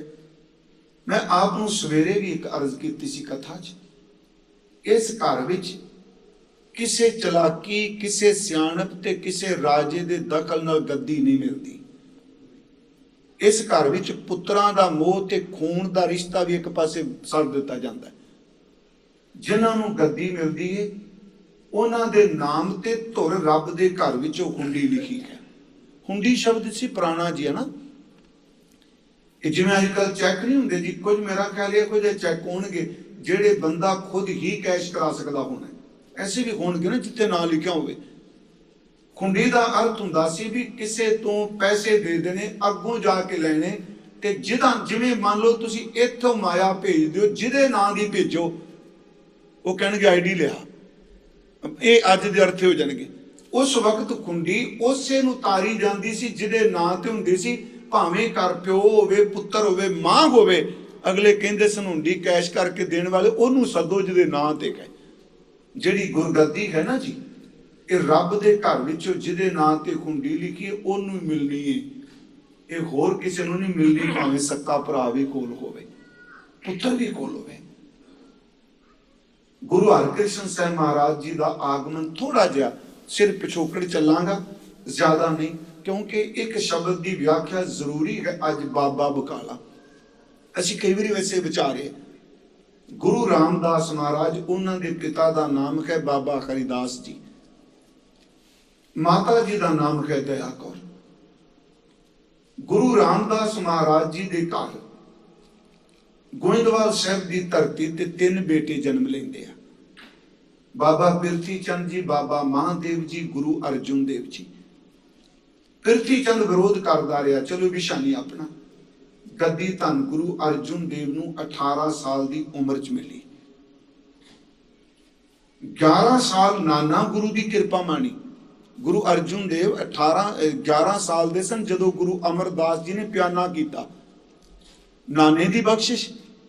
ਫਿਰ ਪਿਤਾ ਜੀ ਕੋਲ 7 ਸਾਲ, 18 ਸਾਲ ਦੇ ਗੁਰਤਾ ਗੱਦੀ ਤੇ ਬਿਰਾਜਮਾਨ ਹੋਏ। ਇਹਨਾਂ ਦੀ ਕੁੱਖ ਚੋਂ, ਇਹਨਾਂ ਦੇ ਘਰ ਜਿਸ ਪੁੱਤਰ ਨੇ ਜਨਮ ਲਿਆ ਉਹਨਾਂ ਨੂੰ ਅਸੀਂ ਗੁਰੂ ਹਰਗੋਬਿੰਦ ਸਾਹਿਬ ਕਹਿੰਦੇ। ਸਨਮਾਨਯੋਗ ਮਾਤਾ ਗੰਗਾ ਜੀ ਦੀ ਕੁੱਖ ਚ ਗੁਰੂ ਹਰਗੋਬਿੰਦ ਸਾਹਿਬ ਦੇ ਘਰ ਇੱਕ ਬੇਟਾ ਵੱਡਾ ਪੈਦਾ ਹੋਇਆ ਮਾਲਵੇ ਡਰੌਲੀ ਪਿੰਡ ਵਿੱਚ। ਧੰਨ ਬਾਬਾ ਗੁਰਦਿੱਤਾ ਜੀ। ਮੈਂ ਧੰਨ ਤਾਂ ਕਿਹਾ ਵੀ ਐਵੇਂ ਅੰਦਰੋਂ ਕਿਤੇ ਸਮਝ ਨਾ ਲਿਓ, ਕਿਉਂਕਿ ਬਾਬਾ ਗੁਰਦਿੱਤਾ ਧੰਨ ਤਾਂ ਉਹ 7ਵੇਂ ਪਾਤਸ਼ਾਹ ਦੇ ਪਿਤਾ ਜੀ ਨੇ। ਧੰਨ ਧੰਨ ਪਿਤਾ, ਧੰਨ ਧੰਨ ਕੁਲ। ਚਲੋ ਮੈਂ ਸਟੇਜ ਤੇ ਕਹਿ ਦਿੱਤਾ, ਜੋ ਮੈਂ ਜੇ ਬੈਠਾ ਮੈਂ ਇਹੀ ਕਹਾਂਗਾ, ਧੰਨ ਧੰਨ ਬਾਬਾ ਗੁਰਦਿੱਤਾ ਜੀ। ਬਾਬਾ ਗੁਰਦਿੱਤਾ ਜੀ ਦਾ ਜਨਮ ਡਰੌਲੀ ਹੋਇਆ।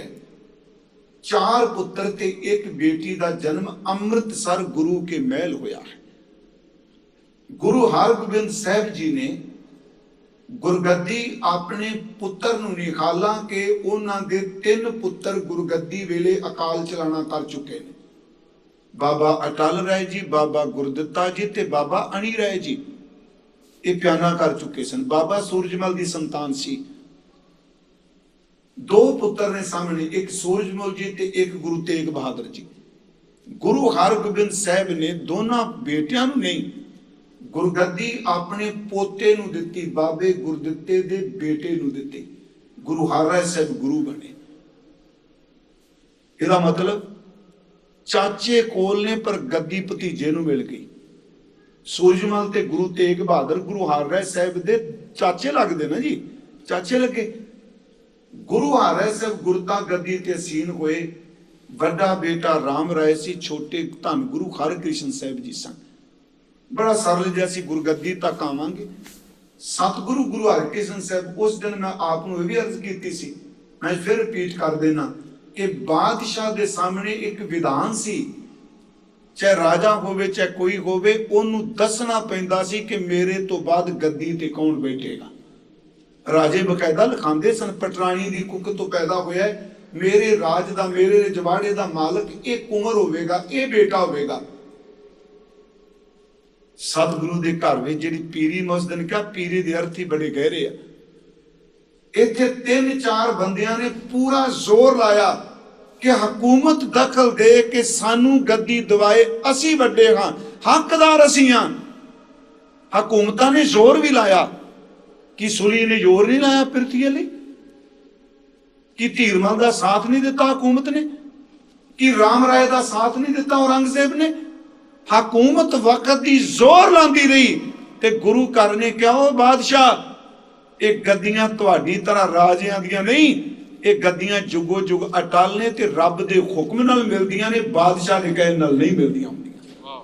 ਇਸ ਕਰਕੇ ਕਿਸੇ ਦੇ ਦਖਲ ਕਰਕੇ ਗੱਦੀ। ਬਾਬਾ ਰਾਮ ਰਾਏ ਜੀ ਦਿੱਲੀ ਗਏ।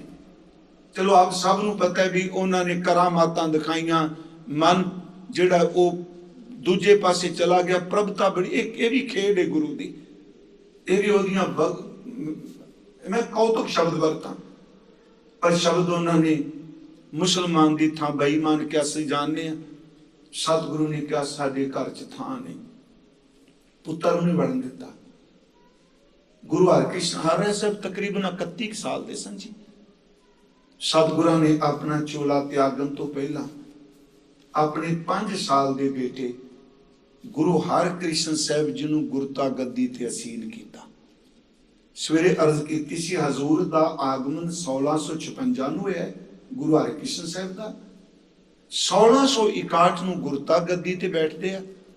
30 ਮਾਰਚ ਤੇ 1664 ਨੂੰ ਜਿਹੜਾ ਦਿਨ ਆਪਾਂ ਮਨਾਉਂਦੇ ਪਏ ਆ, ਇਸ ਦਿਨ ਹਜ਼ੂਰ ਪਿਆਨਾ ਕਰ ਜਾਂਦੇ ਆ। ਗੁਰੂ ਹਰਕ੍ਰਿਸ਼ਨ ਸਾਹਿਬ ਜਦੋਂ ਗੁਰਤਾ ਗੱਦੀ ਤੇ ਬੈਠੇ, ਉਮਰ ਤਾਂ ਬਿਲਕੁਲ ਛੋਟੀ, ਮੈਂ ਸਵੇਰੇ ਕਿਹਾ ਤਾਂ ਬਾਬਾ ਜ਼ੋਰਾਵਰ ਸਿੰਘ ਜੀ ਤੋਂ ਵੀ ਉਮਰ ਛੋਟੀ ਹੈ। ਉਸ ਵਕਤ ਗੁਰੂ ਹਰਕ੍ਰਿਸ਼ਨ ਸਾਹਿਬ ਜੀ ਨੇ ਜਿਹੜਾ ਅੱਜ ਦੇ ਦਿਨ ਕਿਹਾ, ਇਹ ਗੁਰੂ ਜੋਤ ਦੀ ਵਿਆਖਿਆ ਹੋਈ ਅੱਜ। ਮੈਂ ਵੀ ਕਹਿ ਕੇ ਚਲਾ ਜਾਗਾ ਬਾਬਾ ਬਕਾਲਾ।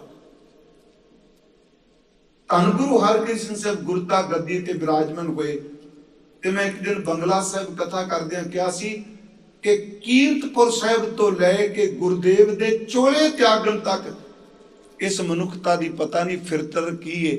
ਇਹ ਵਾਰ-ਵਾਰ ਹੀ ਪਰਖੀ ਗਏ, ਕਿਤੇ ਨਿਆਣਾ ਤੇ ਨਹੀਂ, ਸਾਰੀਆਂ ਥਾਵਾਂ ਤੇ ਪਰਖਿਆ। ਕੀਰਤਪੁਰ ਸਾਹਿਬ ਪਰਖਿਆ, ਪੰਜੋਖਰੇ ਪਰਖਿਆ, ਦਿੱਲੀ ਜਾ ਕੇ ਪਰਖਿਆ। ਜਿਸ ਦਿਨ ਹਜ਼ੂਰ ਗੁਰਤਾ ਗੱਦੀ ਤੇ ਬਿਰਾਜਮਾਨ ਹੋਏ, ਉਸੇ ਦਿਨ ਹੀ ਪਾਲਕੀ ਤੁਰਦੇ ਤੇ ਹਜ਼ੂਰ ਆਪਣੇ ਹੱਥ ਵਿੱਚ ਛੜੀ ਰੱਖਦੇ ਸਨ। ਮਹਾਰਾਜ ਆਪਣੇ ਹੱਥ ਵਿੱਚ ਸੋਟੀ ਰੱਖਦੇ ਸਨ ਜੀ, ਸੁਭਾਅ ਸੀ।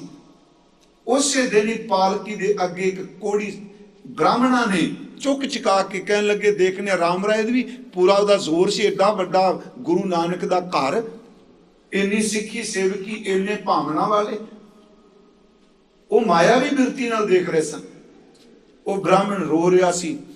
ਗੁਰੂ ਹਰਕ੍ਰਿਸ਼ਨ ਸਾਹਿਬ ਜੀ ਨੇ ਪਾਲਕੀ ਦਾ ਪਰਦਾ ਪਾਸੇ ਕੀਤਾ।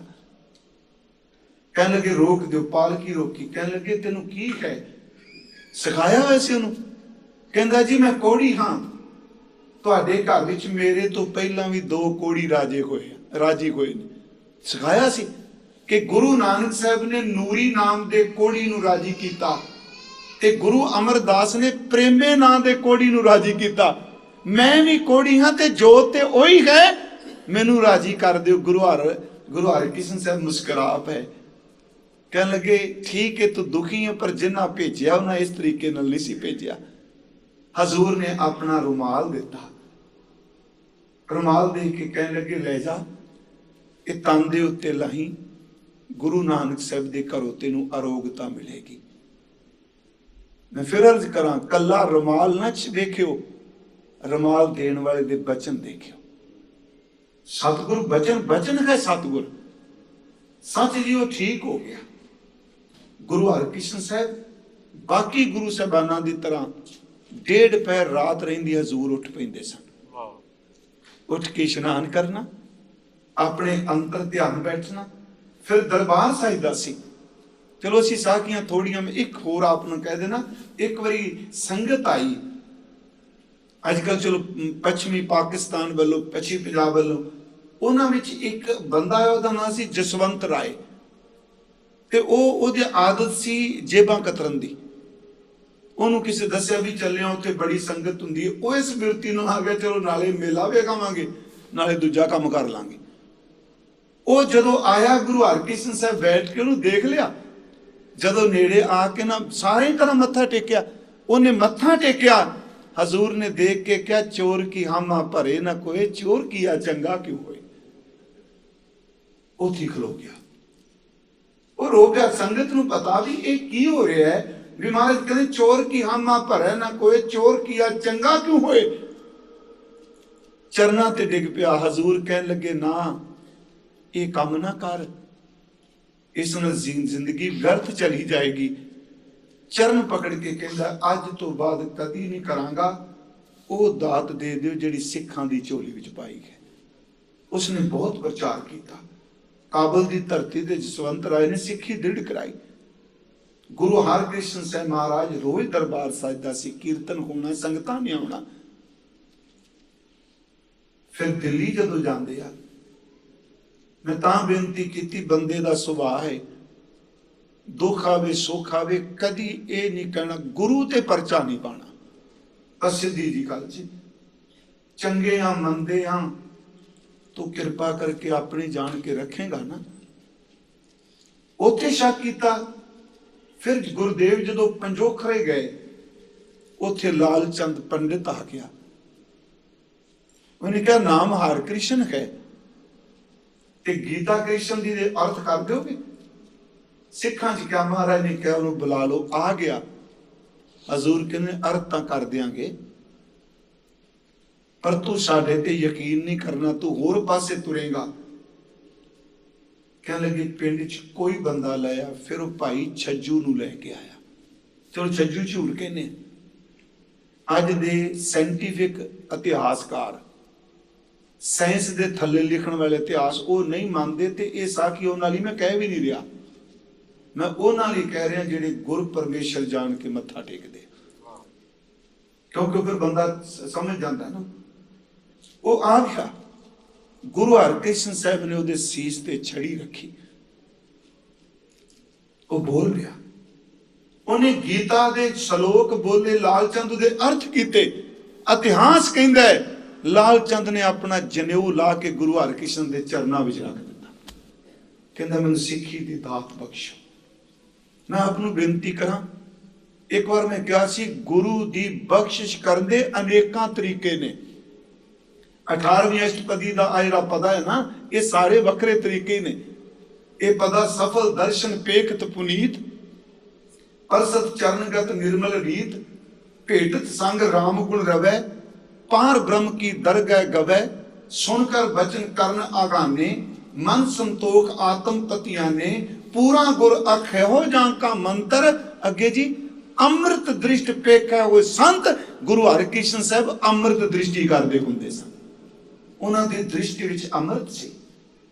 ਹਜ਼ੂਰ ਪੰਜੋਖਰੇ ਤੋਂ ਗਏ ਆ, ਦਿੱਲੀ ਪਹੁੰਚਦੇ ਆ, ਰਾਜਾ ਜੈ ਸਿੰਘ ਦੇ ਬੰਗਲੇ 'ਚ ਜਾਂਦੇ ਆ।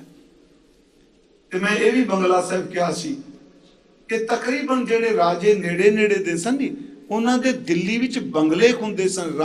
ਇਹ ਰਾਜਵਾੜੇ ਵੱਖਰੇ ਹੁੰਦੇ ਸਨ, ਜਗੀਰਾਂ ਵੱਖਰੀਆਂ ਹੋਣੀਆਂ। ਦਿੱਲੀ 'ਚ ਜਿਵੇਂ ਮੰਨ ਲਓ ਕੋਠੀਆਂ, ਬੰਗਲੇ ਬਹੁਤ ਸਨ, ਪਰ ਕੋਈ ਬੰਗਲਾ ਸਾਹਿਬ ਨਾ ਬਣ ਸਕਿਆ। ਸਿਰਫ ਇੱਕੋ ਰਾਜੇ ਜੈ ਸਿੰਘ ਦਾ ਬੰਗਲਾ ਸਦਾਰੀ ਬੰਗਲਾ ਸਾਹਿਬ ਬਣ ਗਿਆ, ਜਿੱਥੇ ਬਾਲਾ ਪ੍ਰੀਤਮ ਨੇ ਆਪਣੇ ਚਰਨ ਪਾ ਦਿੱਤੇ।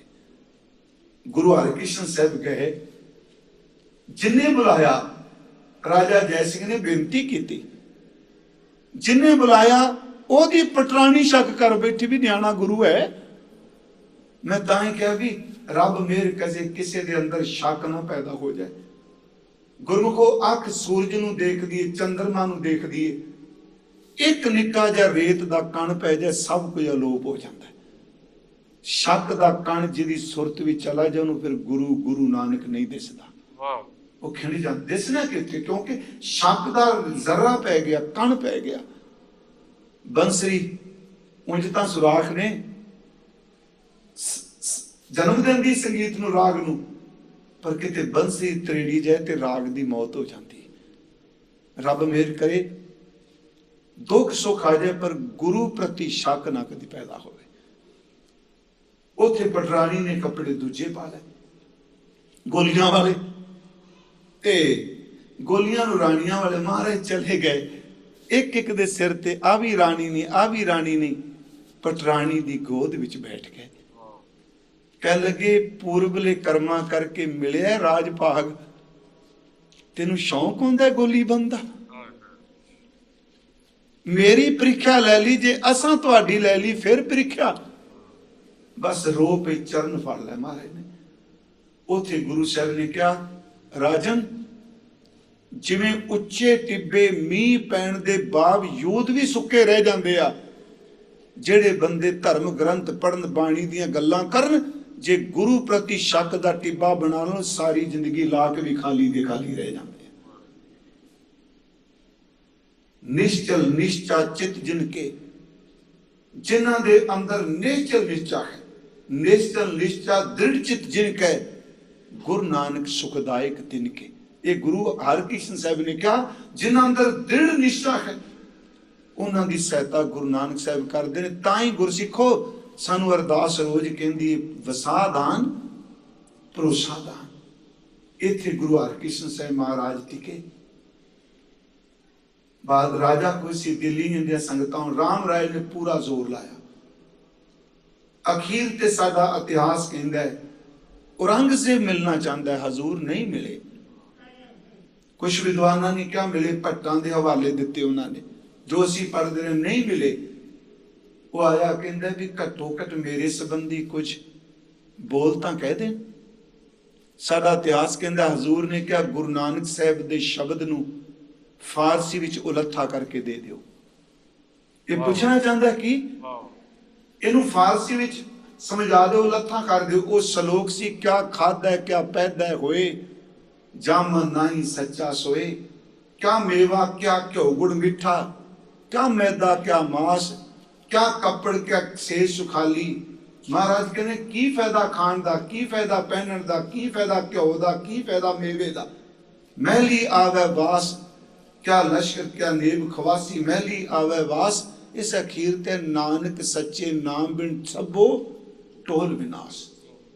ਜੇ ਨਾਮ ਨਹੀਂ ਤਾਂ ਹਜ਼ੂਰ ਗੁਰੂ ਹਰਕ੍ਰਿਸ਼ਨ ਸਾਹਿਬ ਦੇ ਵੇਲੇ ਫਿਰ ਬਿਮਾਰੀ ਫੈਲ ਗਈ, ਜਿਵੇਂ ਅੱਜ ਹੈ। ਅੱਜ ਵੀ ਬਹੁਤ ਸੰਗਤ ਜਾਂਦੀ ਬੰਗਲਾ ਸਾਹਿਬ। ਉਂਝ ਗੁਰਮੁਖੋ, ਗੁਰੂ ਹਰਕ੍ਰਿਸ਼ਨ ਸਾਹਿਬ ਜੀ ਬਾਰੇ ਨਾ ਗੁਰੂ ਗੋਬਿੰਦ ਸਿੰਘ ਜੀ ਨੇ ਜਿਹੜੇ ਬਚਨ ਕਹੇ ਆ ਨਾ, ਉਸ ਵਿੱਚ ਉਹਨਾਂ ਨੇ ਆਪਣੇ ਪਿਤਾ ਸਤਿਗੁਰੂ ਲਈ ਤੇ ਗੁਰੂ ਹਰਕ੍ਰਿਸ਼ਨ ਸਾਹਿਬ ਦੋਨਾਂ ਲਈ ਇੱਕ ਇੱਕ ਤੁਕ ਦਿੱਤੀ ਪੂਰੀ। ਇੱਕ ਤੁਕ ਗੁਰੂ ਨਾਨਕ ਸਾਹਿਬ ਲਈ, ਬਾਕੀ ਗੁਰੂ ਸਾਹਿਬਾਨਾਂ ਦੇ ਇੱਕ ਇੱਕ ਤੁਕ ਚ ਤਿੰਨਾਂ ਦੇ ਵੀ ਨਾਮ ਨੇ। ਪ੍ਰੀਤਮ ਭਗਉਤੀ ਸਿਮਰ ਕੇ ਗੁਰੂ ਨਾਨਕ ਲਈ ਧਿਆਏ, ਇੱਕ ਤੁਕ ਹੋ ਗਈ ਨਾ ਪੂਰੀ, ਇੱਕ ਬਚਨ ਹੋ ਗਿਆ। ਇੱਕ ਗੁਰੂ ਸਾਹਿਬ ਲਈ, ਗੁਰੂ ਨਾਨਕ ਲਈ ਧਿਆਉਣਾ। ਫਿਰ ਅੰਗਦ ਗੁਰ ਤੇ ਅਮਰਦਾਸ ਰਾਮਦਾਸੈ ਹੋਈ ਸਹਾਇ। ਤੁਕ ਏਕੇ ਪਾਤਸ਼ਾਹੀਆਂ ਤਿੰਨਾਂ ਦਾ ਨਾਮ ਹੈ ਸਹਾਇਤਾ ਲਈ। ਅਰਜਨ ਹਰ ਗੋਬਿੰਦ ਨੂੰ ਸਿਮਰੋਂ ਸ੍ਰੀ ਰਾਏ। ਤੁਕ ਏਕੇ ਤੇ ਪਾਤਸ਼ਾਹੀਆਂ ਤਿੰਨਾਂ ਦਾ ਨਾਮ ਹੈ। ਪਹਿਲਾ ਧਿਆਏ, ਫਿਰ ਸਹਾਏ, ਫਿਰ ਸਿਮਰੋਂ। ਹੁਣ 8ਵਾਂ ਗੁਰਦੇਵ ਆ ਗਿਆ। ਉੱਥੇ ਗੁਰਦੇਵ ਨੇ ਲਿਖਿਆ ਸ੍ਰੀ ਹਰਿਕ੍ਰਿਸ਼ਨ ਧਿਆਈਐ। ਧਿਆਓ ਗੁਰੂ ਹਰਿਕ੍ਰਿਸ਼ਨ ਸਾਹਿਬ ਚ। ਜਿਸ ਜਿੱਥੇ ਸਭ ਤੁਕ ਜਾਏ ਉਹਨਾਂ ਨੂੰ ਧਿਆਓ। ਉਹਨਾਂ ਦੇ ਦਰਸ਼ਨ ਕੀਤਿਆਂ ਸਾਰੇ ਦੁੱਖਾਂ ਦਾ ਖਾਤਮਾ ਹੋ ਜਾਂਦਾ ਹੈ। ਕਿਉਂਕਿ ਗੁਰੂ ਹਰਿਕ੍ਰਿਸ਼ਨ ਸਾਹਿਬ ਦੀ ਅੰਮ੍ਰਿਤ ਦ੍ਰਿਸ਼ਟ ਜਿਨ੍ਹਾਂ ਨੂੰ ਉਹ ਦੇਖਦੇ ਆ, ਤੇ ਜਿਹੜੇ ਗੁਰੂ ਹਰਿਕ੍ਰਿਸ਼ਨ ਸਾਹਿਬ ਨੂੰ ਦੇਖਦੇ ਆ, ਉਹਨਾਂ ਦੇ ਦੋ ਕੱਟੇ ਜਾਂਦੇ। ਥੋੜਾ ਜਿਹਾ ਮੈਂ ਇੱਕ ਹੋਰ ਅਰਜ਼ ਕਰ ਦਿਆਂਗਾ। ਗੁਰੂ ਗ੍ਰੰਥ ਸਾਹਿਬ ਵਿੱਚ ਡਿੱਠਣ ਦਾ ਕਨਸੈਪਟ ਬੜਾ ਡੂੰਘਾ ਹੈ। ਹੁਣ ਸਾਡੇ ਵਰਗੇ ਤਾਂ ਫਿਰ ਇੱਕੋ ਹੀ ਤੁਕ ਲੈ, ਡਿੱਠੇ ਮੁਕਤ ਨਾ ਹੋਵੇ ਜਿਸ ਸ਼ਬਦ ਨਾਲ ਕਰੇ ਵਿਚਾਰ। ਇਸ ਸੰਬੰਧੀ ਵੀ ਕਿਸੇ ਦਿਨ ਬੇਨਤੀ ਕਰਾਂਗਾ। ਪਰ ਗੁਰੂ ਗ੍ਰੰਥ ਸਾਹਿਬ ਵਿੱਚ ਭਾਵਨਾ ਨਾਲ ਗੁਰੂ ਨੂੰ ਦੇਖਣ ਨਾਲ ਵੀ ਸੱਚੀ ਇਹ ਬੰਦੇ ਦੇ ਅੰਦਰ ਰਸ ਭਰਦਾ ਹੈ। ਇੱਕ ਦਿਨ ਇੱਕ ਮੌਲਵੀ ਸਾਹਿਬ ਇਹ ਬੋਲ ਰਹੇ ਸਨ, ਤੇ ਇਹ ਗੱਲ ਮੈਨੂੰ ਚੰਗੀ ਲੱਗੀ ਉਹਨਾਂ ਦੀ। ਹੋਰ ਮੈਂ ਇਹ ਨਹੀਂ ਕਿ ਕੱਲੀ ਸਲਾਮ ਦੀ। ਉਹ ਕਹਿੰਦੇ ਇੱਕ ਅਨਪੜ੍ਹ ਬਾਬਾ ਕੁਰਾਨ ਖੋਲ ਕੇ ਬੈਠਾ ਸੀ, ਅਰਬੀ ਆਉਂਦੀ ਕੋਈ ਨਹੀਂ, ਤੇ ਇੱਕ ਇੱਕ ਸਤਰ ਉੱਤੇ ਉਂਗਲ ਰੱਖ ਕੇ ਕਹਿੰਦਾ ਸੀ ਆ ਵੀ ਸੱਚ ਹੈ, ਆ ਵੀ ਸੱਚ ਹੈ, ਆ ਵੀ ਸੱਚ ਹੈ। ਕਿਸੇ ਪੁੱਛਿਆ ਵੀ ਤੈਨੂੰ ਤਾਂ ਅਰਬੀ ਆਉਂਦੀ ਨਹੀਂ? ਕੁਰਾਨ ਖੋਲ ਕੇ ਬੈਠਾ, ਕਹਿੰਦਾ ਅਰਬੀ ਤਾਂ ਕੋਈ ਨਹੀਂ ਆਉਂਦੀ, ਪਰ ਇੰਨੀ ਤਾਂ ਰੱਬ ਨੇ ਸੋਝੀ ਦਿੱਤੀ, ਜੋ ਮੇਰੇ ਪੈਗੰਬਰ ਨੇ ਕਿਹਾ ਉਹ ਅੱਖਰ ਅੱਖਰ ਸੱਚ ਹੈ। ਕਹਿੰਦਾ ਇਹ ਵੀ ਸੱਚ, ਇਹ ਵੀ ਸੱਚ, ਇਹ ਵੀ ਸੱਚ ਹੈ। ਗੁਰਮੁਖੋ, ਗੁਰੂ ਅਰਜੁਨ ਦੇਵ ਕਹਿੰਦੇ ਆ ਗੁਰੂ ਨਾਨਕ ਸਾਹਿਬ ਨੂੰ ਵੇਖਣ ਨਾਲ ਗਰਭ ਜੋਨ ਮੁੱਕ ਜਾਂਦੀ ਹੈ। ਗੁਰੂ ਕੇ ਰਬਾਬੀ ਕਹਿੰਦੇ ਆ ਕਿ ਗੁਰੂ ਅੰਗਦ ਦੇਵ ਨੂੰ ਡਿੱਠਣ ਨਾਲ, ਵੇਖਣ ਨਾਲ ਜਨਮ ਮਰਨ ਕੱਟਿਆ ਜਾਂਦਾ ਹੈ। ਭੱਟ ਕਹਿੰਦੇ ਆ ਗੁਰੂ ਅਮਰਦਾਸ ਨੂੰ ਡਿੱਠਿਆਂ ਸਾਰੇ ਪਦਾਰਥ ਮਿਲਦੇ ਆ। ਤੇ ਭਾਈ ਸੱਤਾ ਜੀ ਕਹਿੰਦਾ ਸਿੱਖੋ ਗੁਰੂ ਰਾਮਦਾਸ ਦੇ ਦਰਸ਼ਨ ਕੀਤਿਆਂ ਮਨ ਟਿਕ ਜਾਂਦਾ ਹੈ। ਡਿੱਠਾ ਸ਼ਬਦ ਹੀ ਵਰਤਿਆ। ਉਹ ਇੱਕ ਬਚਨ ਹੈ ਹਜ਼ੂਰ ਦਾ, ਮੈਂ ਮੂਰਖ ਕੀ ਕੇਤਕ ਬਾਤ ਹੈ, ਕੋਟ ਅਪਰਾਧੀ ਤਰਿਆ ਰੇ, ਗੁਰ ਨਾਨਕ ਜਿਨ ਸੁਣਿਆ ਪੇਖਿਆ ਡਿੱਠੇ। ਗੁਰ ਨਾਨਕ ਜਿਨ ਸੁਣਿਆ ਪੇਖਿਆ ਸੇ ਫਿਰ ਗਰਭਾਸ ਨਾ ਭਰਿਆ ਰੇ। ਆ ਗੁਰੂ ਅੰਗਦ ਸਾਹਿਬ ਲਈ ਹੋਵੇ ਸਿਫਤ ਖਸਮ ਦੀ, ਨੂਰ ਅਰਸੋਂ ਕੁਰਸੋਂ ਝਟਿਐ, ਤੁਧ ਡਿੱਠੇ ਸੱਚੇ ਪਾਤਸ਼ਾਹ ਮਲ ਜਨਮ ਡਿੱਠੇ। श्री हरकृष्ण ध्याई है जिस डिठे सब दुख जाए, तुद डिठे सच्चे पातशाह मल जन्म जन्म दी कटिए। एक तुक में सारा सोईया नहीं पढ़ांगा टाइम दे लिहाज ने। जालपा पदार्थ इतड़े गुर अमरदास डिठे मिले। ये जोत तां होई है ना, गुर डिठा तां मन सधारिया। जदों गुरु रामदास नूं देखिया ते मन है आधार सहित हो गया। गुरु हरकृष्ण साहब जी उत्थे गए, उपदेश दिता संगत नूं। प्यारिओ उत्थे फिर संगत जिहड़ी सी इन्हां दे दर्शन करके दो कट्टे जान लग पे। हजूर सच्चे पातशाह जदों रोगियां दीयां मंजियां जमीनां ते इस तरह सी ते गुरु हरकृष्ण साहब लगदे सन, अमृत दृष्टि हुंदी सी। समाया हजूर ने अपनी शरीर नूं संकोचन लगे। ये भी एक बड़ी इहनूं होर तरीके नाल लैणा भी कि सुसाइड वाले पासे कोई जो है तां खेड उन्हां दी। गुरु हरकृष्ण साहब जी दे तन नूं ताप होया है। मैं फिर बेनती करा, कई कहणगे फिर उन्हां नूं क्यों गया? मैं कहना मेरा गुरु दुख आउंदा है, पुत्र जांदे ने, जो कुछ घर च वापरदा है वो सानूं दसदा पिया रब दे भाणे नूं किवें मनना है। सतगुरु नूं सच्चे पातशाह 4 दिन पहला भन शुरू हुई शरीर च, संगत च फिर भी आके बैठते ने, मुख जिहड़ा लाल होण लग पिया। माता जी कोल ने, कल मैं भाई मनी सिंह का जिक्र किया, वो भी भाई मनी राम भी उत्थे सी। संगत रोज बैठती है, बाला प्रीतम संगत चमदे आ, फिर एकांत भी चले जाते हैं। कुछ दिन होए, फिर जदों तेज होया, फिर संगत जिहड़े रोगी सन वो विलकन लगे। सतगुरां ने कहा साडे चरनां दा जल चबच्चे च पा दिओ, इनू शक्ल नाल अरोगता मिलेगी। अज भी बंगला साहब है जी, तुसी जानते हो। मैं ये भी शब्द उन्हां लई कह रहा जिहड़े गुरु नूं परमेश्वर रूप मानते हैं। सतगुरु जिहड़ा आ दिन आया, रात कह दिता, बोले थोड़ा जिहा। माता जी कोल सन कृष्ण कौर, कह लगे सी चोला छड्ड देना है सवेरे। कूकी सी, बोले घट।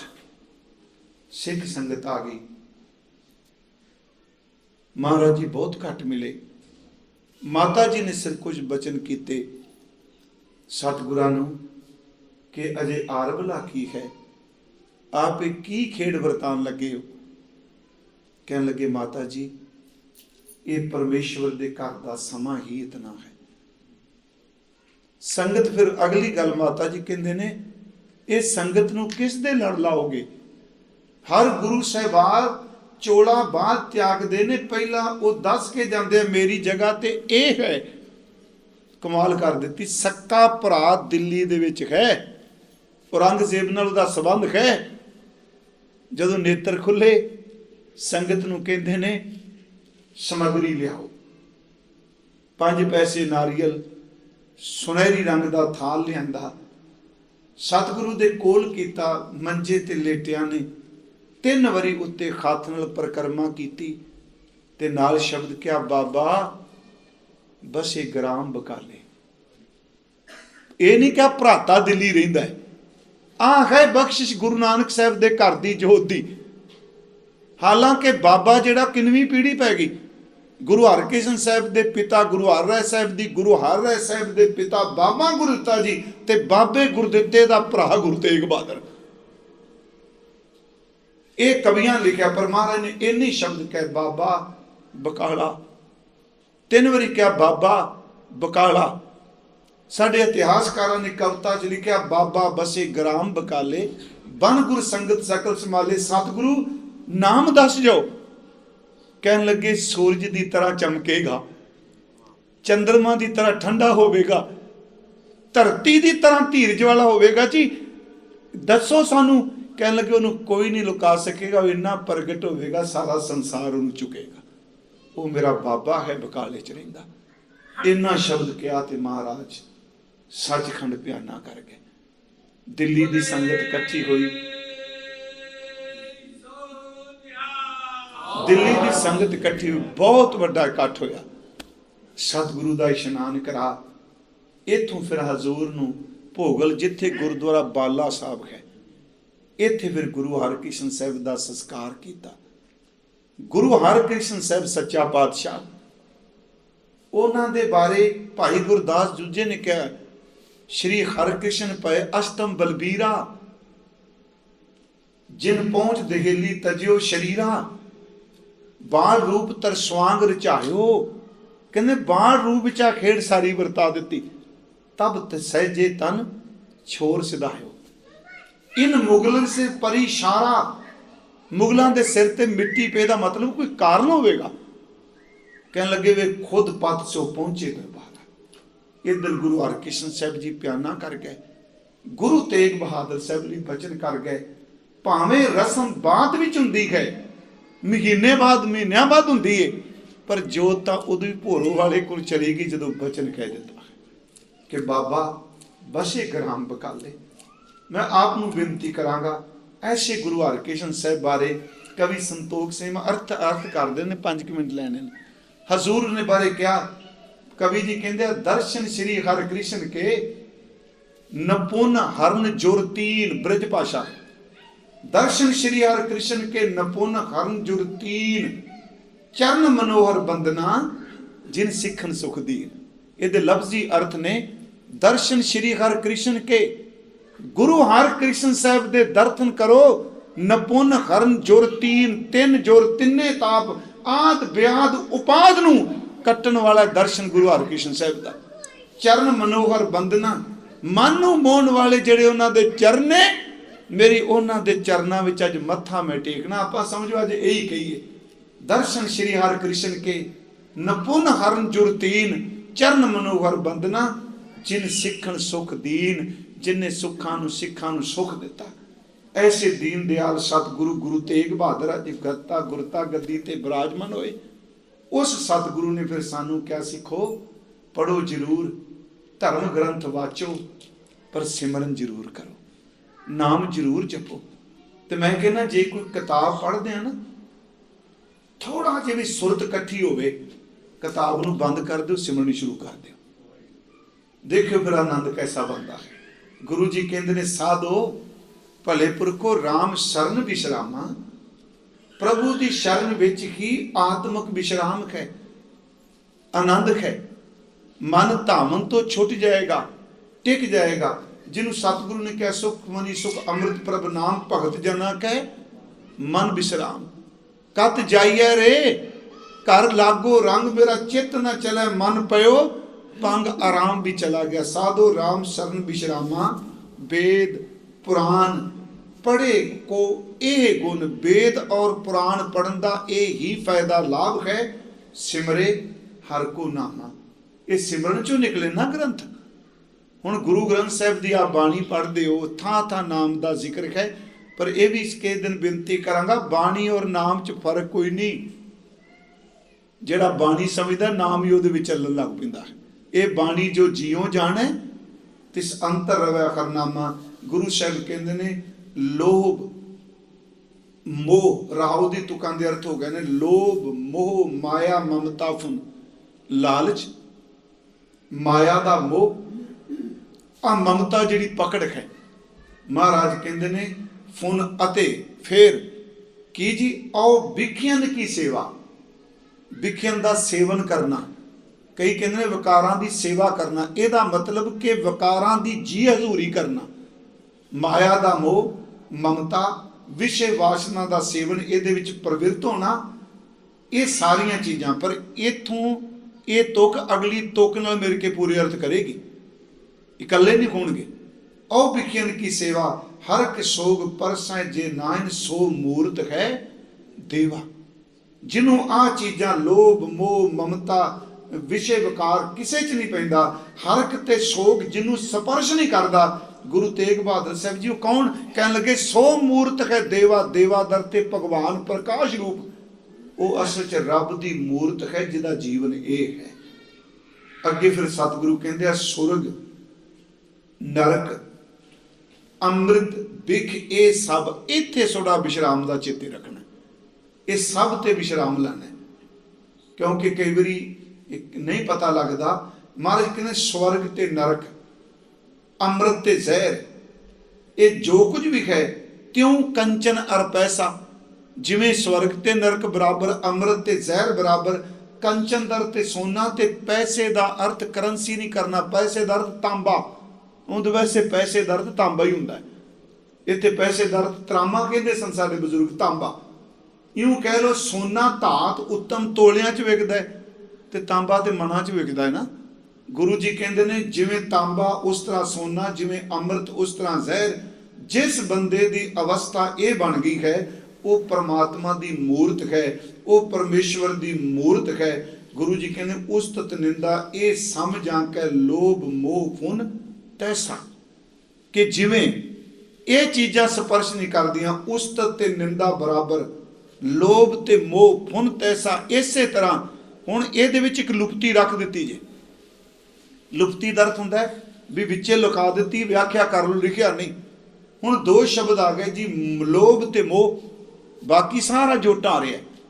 हुण जिवें देखो तुसी उस्तत निंदा, अमृत बिक, सुरग नरक, कंचन पैसा, यहाँ पर लुप्ती है। इत्थे लोभ है और संतोख है, मोह है और निर्मल प्रेम है। हजूर सच्चे पातशाह कहते सारिया चीज़ों नूं एक बराबर जाने, दुख सुख ये बांधे जे नाहिन। जेड़ा बंदा जिदे च दुख सुख रुकावट नहीं, दुख सुख ने बन्निया नहीं, तै तुम जानो। इत्थे गुरमुखो नन्ने उत्ते होड़ा नहीं लगा, ऊड़े नूं औंकड़ बोलना है, जानो बिंदी नहीं लानी, जानू नहीं बनना है। तै तुम जानो ज्ञानी, उस बंदे नूं तुसी समझो ये ज्ञानवान ज्ञानी है। नानक मुक्त ताहे तुम मानो, भले पुरखो ओनू मुक्त मन्यो। ये विद को जो प्राणी, जिस प्राणी नूं इस अवस्था दी, इस विधि दी ये दात मिल गई है, वो ही असल च मुक्त है। जे इस सारे शब्द दे अर्थ, सारे शब्द दे अर्थ सुखमनी साहिब च करने हों ते सारी कथा इको पदे च आ जानी। प्रभ की आज्ञा आत्म हितावै, जीवन मुक्त सो कहावै। तैसा हरक तैसा उस सोग, सदा अनंत तै नाहे वियोग। तैसा स्वर्ण तैसी उस माटी, तैसा अमृत तैसी बेखाटी। तैसा मान तैसा अभिमान, तैसा रंक तैसा राजान। जो वरताए साई जुगत नानक ओ पुरख कहिए। जीवन मुक्ते नूं गुरु कहंदा नानक मुक्त ताए तुम मानो। ये विद को जो प्राणी, जिस प्राणी की अवस्था एक है। अज गुरु हरकृष्ण साहब सच्चे पातशाह ठीक है सी इस काल च कहांगे अज दे दिन ज्योति जोत, अज दे दिन गुरगद्दी नहीं। गुरु हरकृष्ण साहब भी अज है, गुरु तेग बहादुर भी अज है। सिख याद रखे गुरु कदी नहीं जाता, शरीर दे ओले करता है। शरीर दे ओले तो बाद तो इन्ना सर्वव्यापक हो जाता है जिथे को उत्थे पहुँच जाता। ऐसे दीन दयाल सतगुरां दे ज्योति जोत और गुरगद्दी दिन मनाया है। आपने बड़ी एकाग्रता बख्शी, तुहाडा बहुत बहुत धन्यवाद सारी संगत दा। वाहिगुरू जी का खालसा, वाहिगुरू।